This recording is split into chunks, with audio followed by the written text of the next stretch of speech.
12. Por favor, abra a sua Bíblia na Epístola aos Hebreus, capítulo de número 12, e vamos ler a partir do versículo 12 para a nossa meditação. Aos Hebreus, capítulo 12, a partir do versículo 12, quantos querem ouvir uma palavra de Deus, diga amém. Amém. Escrito está, portanto, tornai a levantar as mãos cansadas e os joelhos desconjuntados, e fazei veredas direitas para os vossos pés, para que o que manqueja não se desvie inteiramente, antes seja sarado. Segui a paz com todos e a santificação, sem a qual ninguém verá o Senhor. Ao som do 3, eu convido a Igreja de Jesus. Ao som do 3, vamos juntos lermos o versículo 14, por bondade. 1, 2, 3.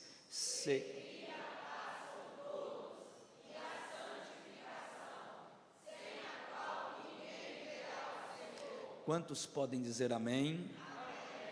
Eu gostaria de meditar com vocês esta noite, falando um pouco sobre a beleza da santidade, ou a beleza da santificação. Do ponto de vista teológico e bíblico, nós não podemos afirmar quem de fato é o responsável pela escrita, isto é, pela composição da carta aos Hebreus. No mundo teológico, há uma diversidade de linhas de pensamentos que carregam consigo uma diversidade de hipóteses, tentando responder à pergunta de quem de fato é o autor desta carta.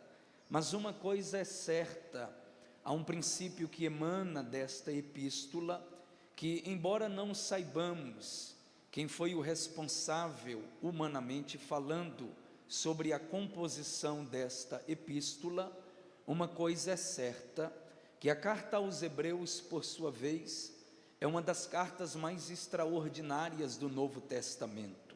Observe que esta epístola, ela tem sido chamada por alguns estudiosos de o quinto evangelho, ou a obra de Cristo no céu. Isto se dá, pois se Mateus, Marcos, Lucas e João têm como propósito descrever o ministério de Cristo na terra, evidenciando os seus 3 anos e meio de seu ministério, a composição da carta aos Hebreus tem como propósito descrever não a obra de Cristo na terra, mas a obra de Cristo no céu. E é nesta perspectiva que esta epístola, ela tem sido chamada pelos estudiosos como o quinto evangelho, ou a continuidade da obra de Cristo no céu. E isto se dá porque quando o autor inicia a composição desta carta, de forma primordial ele apresenta o ministério de Cristo, não o ministério de Cristo na terra, na condição de um fiador de uma nova aliança, mas de forma primordial o ministério de Cristo no céu, exercendo o seu ofício sacerdotal. E na condição de sacerdote, este Cristo está à destra do Pai, intercedendo pela sua igreja, intercedendo pela igreja de Jesus. É nesta perspectiva que, na iminência de concluir esta epístola, o autor sagrado ele reserva os 2 últimos capítulos desta composição para exortar aos hebreus, isto é, aos judeus que haviam se convertido ao Evangelho, sobre alguns pontos que são fundamentais para o exercício da fé cristã. E de forma bem prática, percebemos que ele conclui os 2 últimos capítulos desta epístola, exortando aos seus leitores, a fim de que eles possam permanecer na fé e também na santificação. É sob esta perspectiva que o último versículo que lemos, de forma conclusiva, o autor conclui dizendo: segui a paz com todos e a santificação, sem a qual ninguém verá o Senhor. Observe que na vida cristã, a santificação, ela é algo indispensável para você que de fato e de verdade tem o nome escrito no livro da vida, para você que de fato e de verdade é salvo na pessoa bendita de Jesus. Perceba que na nossa vida cristã pode faltar muitas coisas, mas uma coisa é certo, que na vida cristã a santificação, ela é indispensável. Pode faltar na vida cristã uma vida de abundância, monetariamente falando. Pode faltar na vida cristã diversas outras características que numa perspectiva humana denotam uma certa felicidade.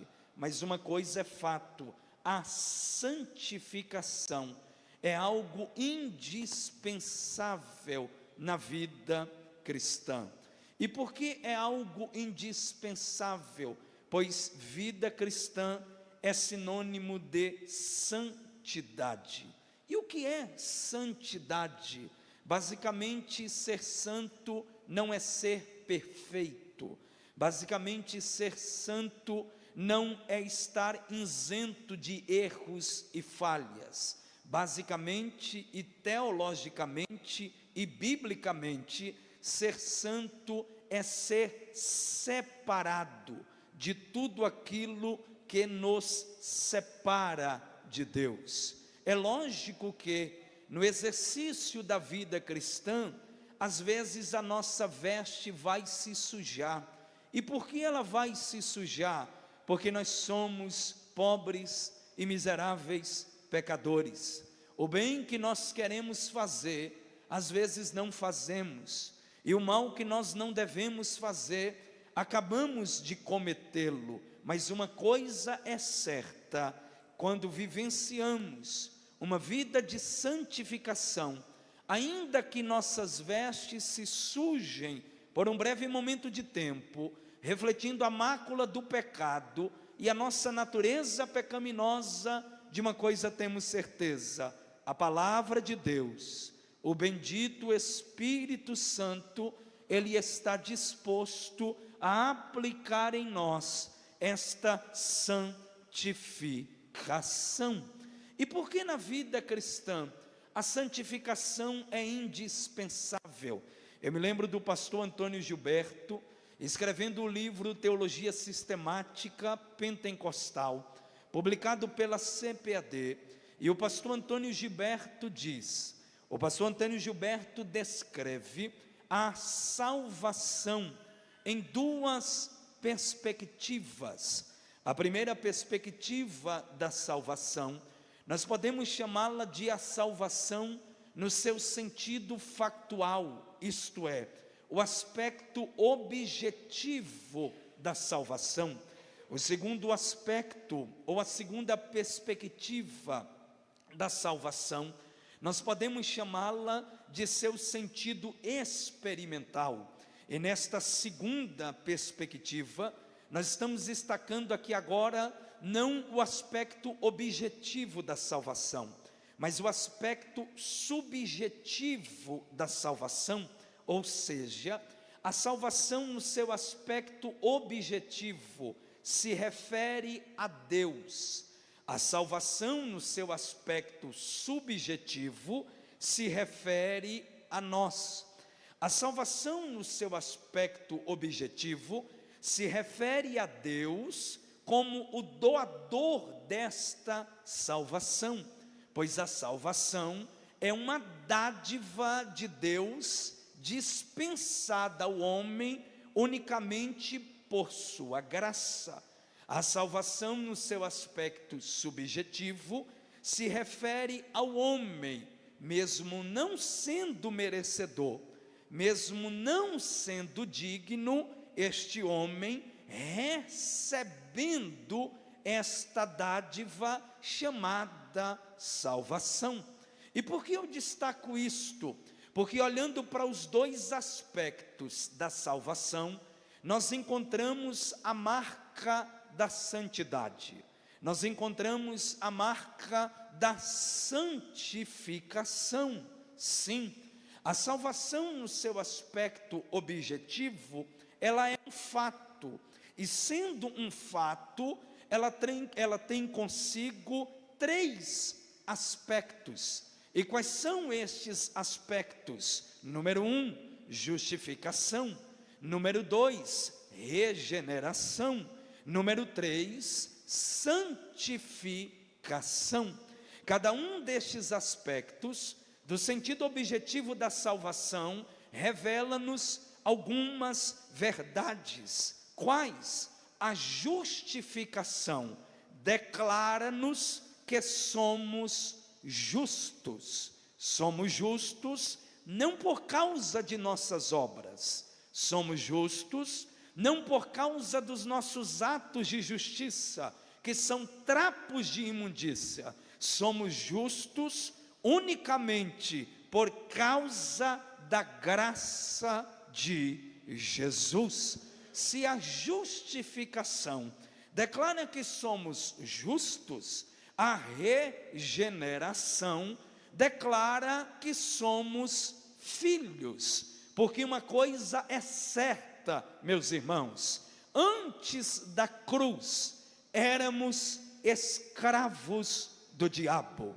Antes da cruz éramos escravos do pecado. E depois da cruz, nos tornamos filhos de Deus.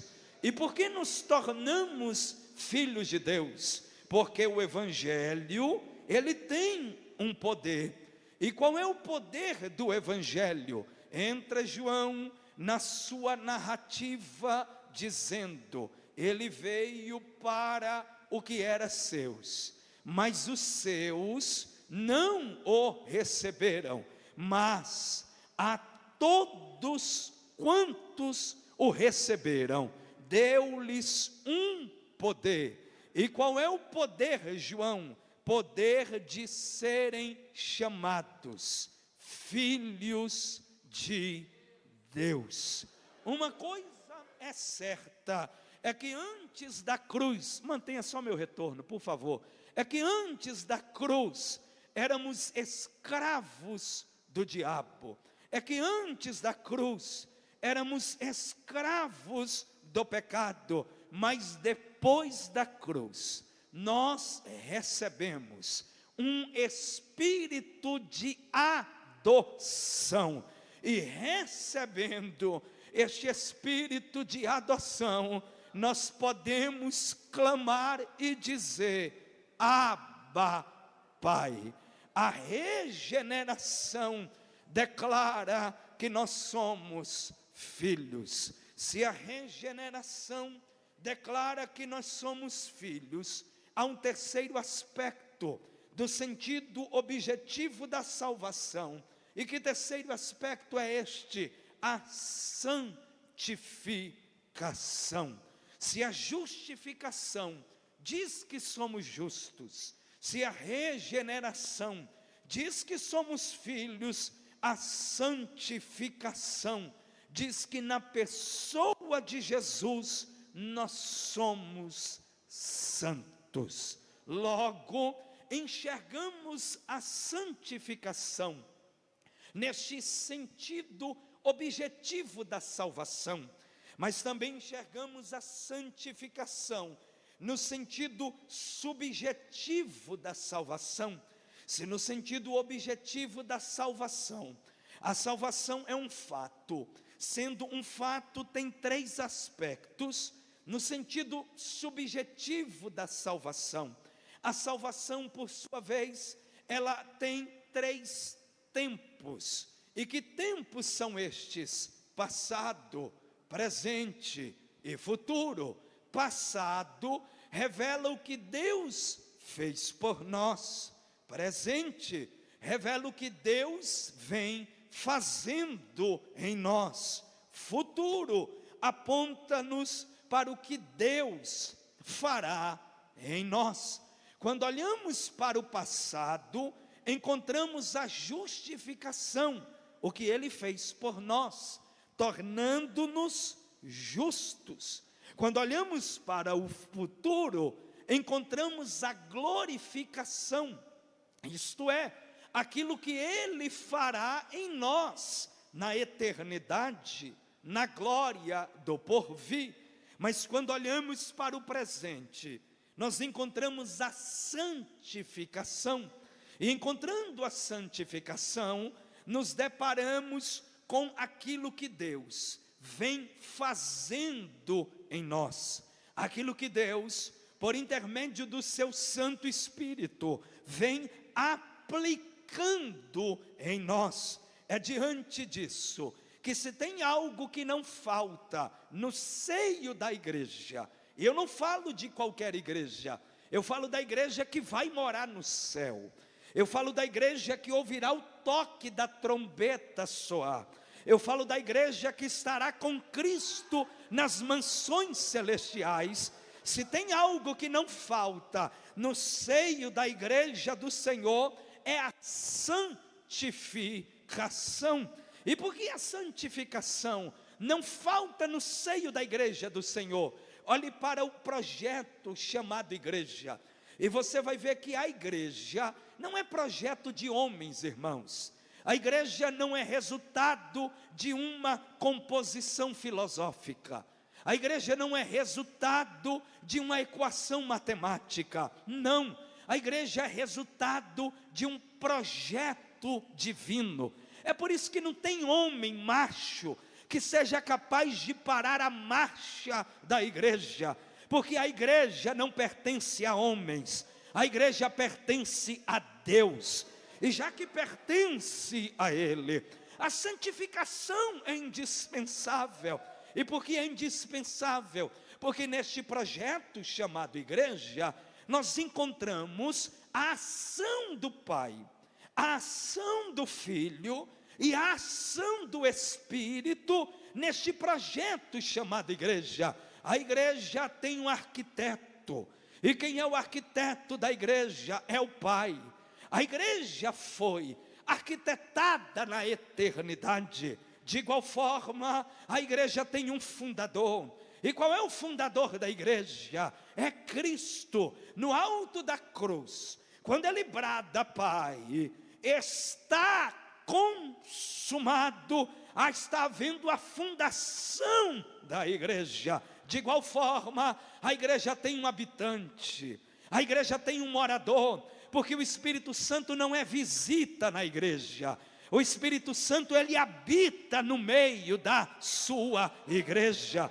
Olhe então para essas pessoas que compõem a Trindade, e se tem uma coisa que não falta no Pai, se tem uma coisa que não falta no Filho, se tem uma coisa que não falta no Espírito, chama-se santidade. Olhe para o Pai e você vai ver que Ele é santo. E quem diz não sou eu, quem diz são os serafins, porque Isaías vê um trono, Isaías vê alguém assentado no trono, Isaías percebe serafins. Eles têm 6 asas, 2 voam, 2 cobrem os pés, 2 a face, e um serafim clama ao outro. Sabe o que é o verbo clamar que Isaías usa ali? É gritar. Sabe o que Isaías está dizendo? Um serafim grita para o outro dizendo: Kodesh, Kodesh, Kodesh, Yahvé Tsabaoth. Sabe o que Isaías está dizendo? Eu vi ele assentado no alto e sublime trono, e de repente eu vi serafins, e os serafins têm um grito. E qual é o grito dos serafins? Santo! Aí outro lá diz: santo. Aí o outro lá diz: santo. Antes de Isaías perguntar quem é santo, os serafins respondem: é o Senhor dos exércitos. Ele que fundou, ele que arquitetou a igreja, ele é santo. Se o arquiteto da igreja é santo, aquele que comprou a igreja, aquele que redimiu a igreja, também é santo. Olhe para as cartas às igrejas na Ásia Menor, e você vai perceber que para cada uma das igrejas, Cristo se revela de uma forma.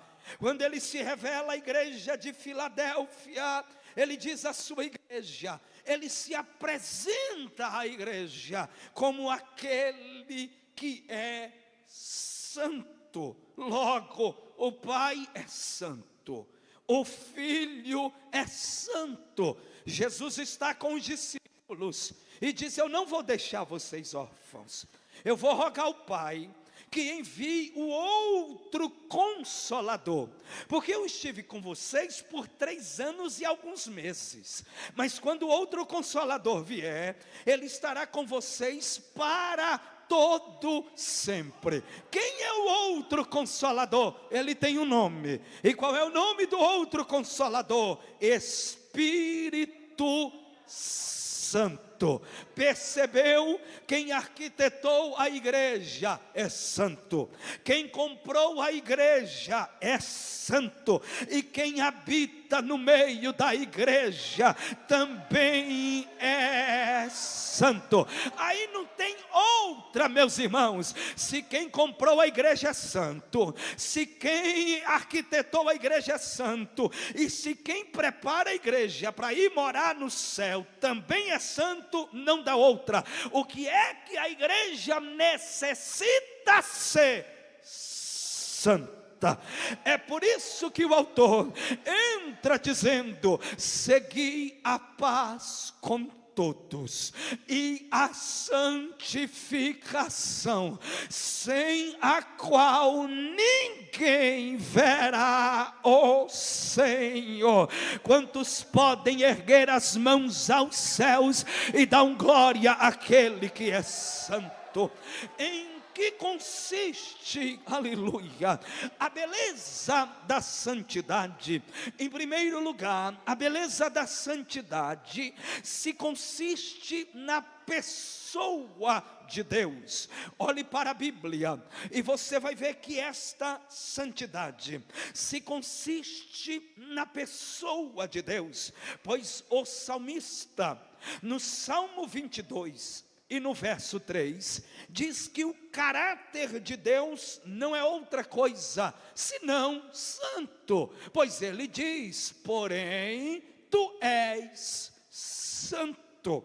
Isaías capítulo 57, versículo 15 diz que Deus tem um nome. E qual é o nome de Deus? O nome dele é santo.